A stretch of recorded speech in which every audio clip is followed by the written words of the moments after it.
Hi, how are you, Rishkin? All well, sir. Thank you so much, sir. We wanted to know from you, since you're a very senior, very experienced legal practitioner, could you help us with a couple of pointers for efficient contract drafting? We keep getting a lot of queries from law students and young practitioners who want to learn how to draft contracts better. So, if you could please give us a couple of pointers on that, it will be very interesting. Certainly, certainly. So, Rishwin, as the contract is a very general thing, but there are so many nuances. So, I would discuss about the various nuances in a contract. Actually, what Sure, sir. happens when you draft a contract, you have to be mindful of the fact that whatever you write in the contract will go a long way. If you skip to write something in a contract, then that cannot generally be cured unless both the parties agree subsequently to write a supplementary contract. But while drafting a contract, it has to be the obligation of both the parties to write whatever is there in their mind. So while we have a general discussion, so all the general discussions and the negotiations between the parties must be captured in a contract. So there are various kinds of contracts. It can be run of the mill contract, which is very general, and it can be a special contract. But I would not consider any contract as a simple contract. Each and every contract has a value to it, and each and every contract will have a different perspective. Uh, Correct, sir. it should not be a situation wherein we can say that it is a copy paste contract. Of late, we have seen that the parties do not give too much importance to a contract, and then they have a kind of casual attitude wherein they say that both the parties have agreed and it is a matter of a discussion. So since we both are alive and both will go a long way, so there is no need to write everything in a contract. But subsequently problem starts coming, and then the disputes also arise. So we have to keep in mind that to avoid such kind of disputes, everything is captured in a contract. So when we talk about a contract, we have to be mindful of basic terms which are used while drafting a contract.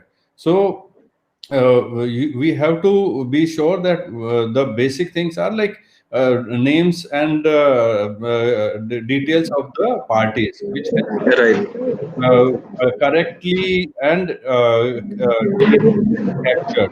It should not be like you write the so and so person with so and so person, and then identity of the person is not known. Subsequently, when there is a dispute, then you say that there is problem with this person has not signed the contract and all these things. So first and foremost thing is about the identification of the parties, and the gist of the contract must be summarized in the preamble itself as to what is this contract all about, and then the detailed things will follow. At the same time, there is a name to be given to a contract. So people say that this contract was not properly named, this and that has happened. So my feeling is that it is not that you have to give a proper name to a contract, and then subsequently you can say that the name of the contract is different from the substance of the contract. The most important thing is the substance of the contract. Whatever is written in a contract will prevail instead of the bare name in the contract. Right. Then comes the structuring of a contract, and then understanding the obligations of both the parties. While we structure a contract, we have to see that entire discussion and the negotiations are captured in a contract. Say, for example, this is a simple contract of lease. So we have to make sure that we have mentioned each and every part in the lease. May it be relating to the terms of the contract, monthly obligations of the parties in terms of lease rent and all, and the obligations of the lessor also, who is providing the building on lease. So he should mention that whatever he is providing, there should be a proper representation, and subsequently this representation should not lead to misrepresentation. Nowadays, what happens that lease is not a simple thing. Because a building is meant for various purposes. It can be a residential building, commercial, industrial, whatever. So we have to make a representation in the contract that the lessor is number one, title holder of the building, and next is he has all the approvals in place, and then there is no dispute pending in terms of the title of the property or any other liability against the building. So these things are the bare minimum things which should come up, and the representation should accordingly be made. What happens if subsequently it is found that there was misrepresentation? Then we can enforce that clause, which was in a way enforced or in a way captured by the lessor in terms of his representation and his assurance. So then we can accordingly handle as to where was the fault and what should be the consequences of the fault, and how should remedy be availed against that representation or misrepresentation. Then there Right, are sir. different parts for different types of contracts. When we say different parts, so one is the preamble of a contract, wherein identification of the parties are there, then the introduction about the contract, and then substance of the contract, which should be in detail. Like as I gave you an example of lease, terms and conditions about the lease, the rental obligations, the details of the assets provided, and all these things. And then in the last we write general clauses which are relating to the jurisdiction, maybe the registration part of the contract, and all these things. And most important is adjudication of dispute. In case there are some disputes, then how would you handle that dispute? Could it be referred to arbitration, or it would be a general civil dispute? So experts advice must be sought as to how to handle the dispute. In a lease particularly, there is a the security deposit involved. So whether security deposit can be adjusted against the outstanding rent, it can be adjusted against the repair and maintenance, it can be adjusted against the utility bills which are still outstanding. So all these things must be clearly captured. It can be like this is an example of lease. There can be an example of employment agreement, vendor agreement, procurement agreement. There can be any kind of contracts. So we have to be mindful that we know the subject, and then we start writing about each and everything.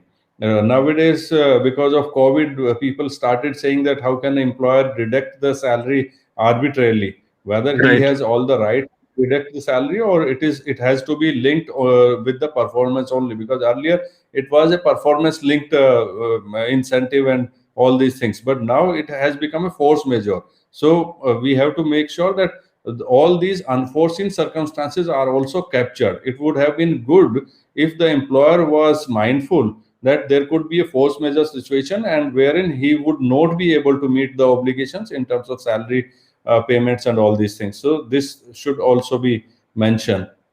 Then there are some basic key points which we have been discussing. Then additional skills to master for drafting a good contract. A good contract can be written by an expert.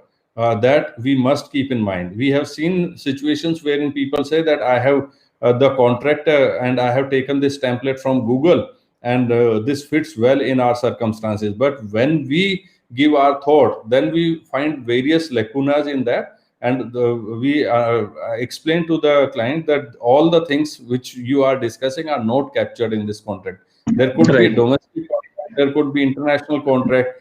The international contracts will have a different feeling. Those have to be made on the international laws.